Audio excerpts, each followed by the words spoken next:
Leitura em áudios do livro Sofrimento Nunca é em Vão, de Elizabeth Elliot, pela Fiel Editora, sexto e último capítulo, Transfiguração. Em 1820, havia uma bebezinha de 6 semanas de idade que tinha uma inflamação nos olhos. O médico aplicou-lhe cataplasma quente e lhe queimou as córneas, de modo que a criança ficou cega por toda a vida. Quando tinha 9 anos, ela escreveu estas palavras: "Oh, que alma feliz eu sou! Apesar de não poder ver, decidi que neste mundo contente devo ser. Tantas bênçãos desfruto que outros não possuem, chorar e lamentar por ser cega não posso e não o farei." E essa menininha cresceu para escrever 8.000 hinos, entre eles To God Be the Glory, a Deus a glória, Blessed Assurance, bendita segurança, Rescue the Perishing, resgata os que perecem, Face to Face, face a face. O nome dela é Fanny Crosby. Eu ouvi a história de Fanny Crosby anos atrás, mas não li aquele breve poema senão anos depois, aquele que ela escreveu aos 9 anos. Chorar e lamentar por ser cega, não posso e não o farei. Amo esse verso. E há um versículo em Isaías 58 que conecta perfeitamente o que eu disse sobre a oferta no capítulo anterior com o que eu quero abordar agora com você. Transfiguração. Estas são as palavras de Isaías 58, versículos 10 e 11. Se abrires a tua alma ao faminto e fartares a alma aflita, então a tua luz nascerá nas trevas e a tua escuridão será como o meio-dia. O Senhor te guiará continuamente, fartará a tua alma até em lugares áridos e fortificará os teus ossos. Será como um jardim regado e como um manancial cujas águas jamais faltam. Aqui se articula um princípio profundo sobre o qual quero falar. Dei-lhe um título com uma única palavra: transfiguração. Optei por essa palavra em vez de transformação.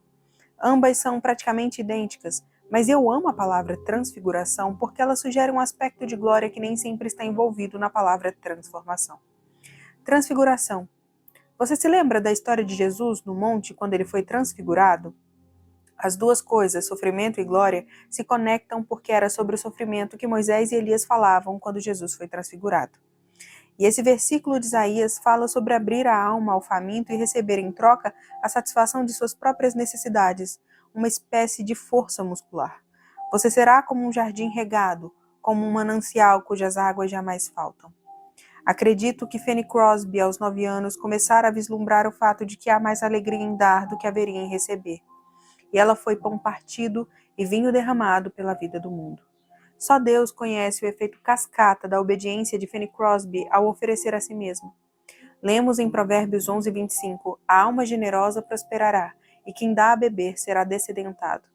Estou certa de que todas de nós que já experimentamos essa terapia descobrimos que é algo extremamente eficaz. A ideia de transfiguração decorre naturalmente da aceitação, da gratidão e da oferta. Quando recebemos aquilo que Deus quer nos dar, quando lhe damos graças por isso e quando fazemos disso uma oferta de volta a Deus, então é isto que vai acontecer. Transfiguração. O grande princípio de troca que é o princípio central da fé cristã. A cruz. De fato, a cruz é um símbolo de sofrimento. De fato, Jesus disse que você deve tomar sua cruz. Há certos tipos de sofrimento que jamais teríamos de suportar se não fôssemos crentes. Lemos que, por meio de muitas tribulações, devemos entrar nos céus. E Jesus explicou que, se somos suas seguidoras, então outras pessoas vão nos capturar, prender, levar ao tribunal e até chegar ao dia em que nos matarão e pensarão, com isso, estar fazendo um favor a Deus. Ele nos disse essas coisas para que, quando ocorrerem, nossa fé nele não seja abalada. Se sua fé repousa na ideia de como Deus deveria responder às suas orações, em sua ideia do céu na terra, em sua utopia, ou seja lá o que for, então esse tipo de fé será muito instável e está fadada a ser derrubada quando as tempestades da vida a atingirem. Mas, se sua fé repousa no caráter daquele que é o eterno, eu sou, então é uma fé robusta e vai perdurar. Estou profunda e dolorosamente ciente do fato de que esta mensagem sobre o sofrimento está apenas arranhando a superfície. E penso nas palavras de um místico da antiguidade que disse que Deus é uma montanha de milho, da qual eu, como um pardal, colho um único grão. Isso descreve o que eu terei logrado fazer, se é que logrei alguma coisa. Talvez tenhamos colhido um único grão, apenas o suficiente para saciar a fome de uma pequena ave em meio a essa imensa montanha de milho que é a realidade do próprio Deus. Refletimos sobre a verdade, a terrível verdade, a mensagem, os temas da aceitação, da gratidão e da oferta. Agora, falemos sobre a transfiguração. Mais uma vez, eu lhe darei 3 princípios que conectam a transfiguração ao sofrimento. Dessa vez, eu a ajudarei ao empregar a literação.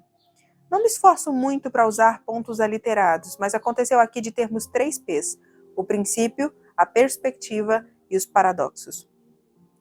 O primeiro princípio é aquele da cruz.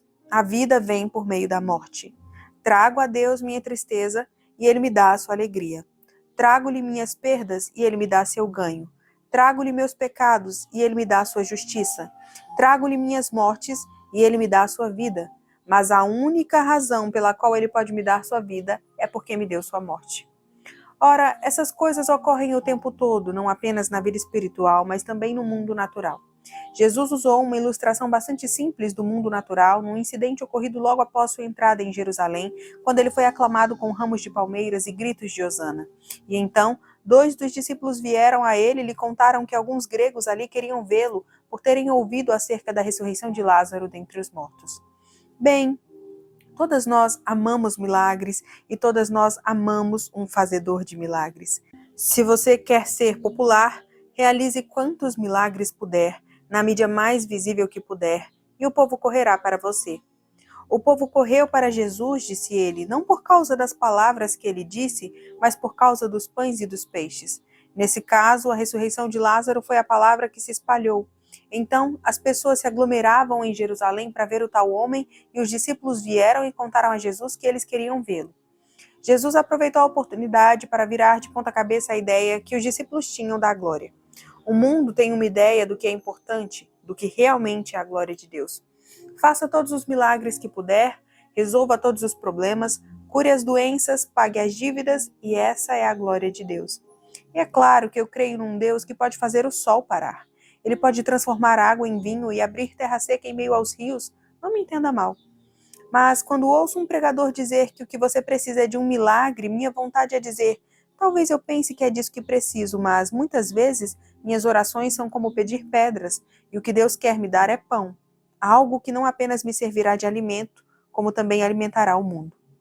Então, eu posso orar, posso até orar por um milagre. Em verdade, não creio que tenha feito isso muitas vezes, mas quando orava pela cura do câncer do meu marido, eu sabia que estava orando por um milagre, humanamente falando. Mas a conclusão da oração era: Senhor, seja feita a tua vontade. Precisamos rever nossas definições, assim como os discípulos precisavam que sua definição da glória fosse corrigida e virada de ponta cabeça. Jesus disse: vou mostrar-lhes o que é a glória. Ele disse: é chegada a hora de ser glorificado o Filho do Homem. Em verdade vos digo, se o grão de trigo caindo na terra não morrer, fica ele só, mas se morrer, produz muito fruto. João 12, versículos 23 e 24. Ora, esse é o princípio da cruz. Ele estava em seu caminho até a cruz. Acaso há algo mais insignificante e banal do que uma semente? Se você já viu um grão de trigo, todos os grãos de trigo são iguais. Se você já viu um grão, uma semente de maçã, é tudo igual. Então não há nada de particularmente distinto e notável em uma semente. E quando aquela semente cai no solo, ela já se foi. Talvez ela nunca mais seja vista. Mas nós sabemos com toda certeza que nada pode vir daquela semente a menos que ela caia no solo, na escuridão, no desconhecido, na ignomínia e na morte. Mas daquela semente então vem a grande colheita, o grão dourado. Então, esse é o princípio da troca. Eu lhe dou minhas mortes, ele me dá a sua vida. Minhas tristezas, ele me dá alegria. Minhas perdas, ele me dá seus ganhos. Esse é o grande princípio da cruz. Sei que algumas de vocês conhecem a história de quando George Matheson, compositor de hinos, ficou noivo. Durante o noivado, ele ficou cego e sua noiva, sem querer sobrecarregar-se com os cuidados de um homem cego, terminou o noivado. E foi então que George Matheson escreveu estas lindas palavras: Amor que nunca me abandonas, em ti repouso a fraca alma, a vida que tenho te entrego de volta. E aqui vemos a sua oferta. A vida que tenho te entrego de volta, para que, nas profundezas do teu oceano, seu curso possa ser mais rico e pleno. Penso nas palavras que meu primeiro marido, Jim Elliot, escreveu quando tinha 22 anos. Não é tolo que entrega o que não pode reter para ganhar o que não pode perder. Ele estava parafraseando as palavras de Jesus. Se você perder a sua vida por minha causa, você a encontrará. Mateus 10, 39, paráfrase da autora. Ele troca as minhas fraquezas, minhas perdas, meus pecados, minhas tristezas, meus sofrimentos. Quando oferecemos tudo isso a Ele, Ele tem para nos dar em troca algo que pode alimentar uma multidão. Então, o princípio da troca é o princípio da cruz, e esse princípio remonta a um período anterior à fundação do mundo. O cordeiro foi morto, o sacrifício de sangue foi feito na mente de Deus antes que houvesse tal coisa como pecado, sacrifício, sofrimento e glória. Não há como escapar deles.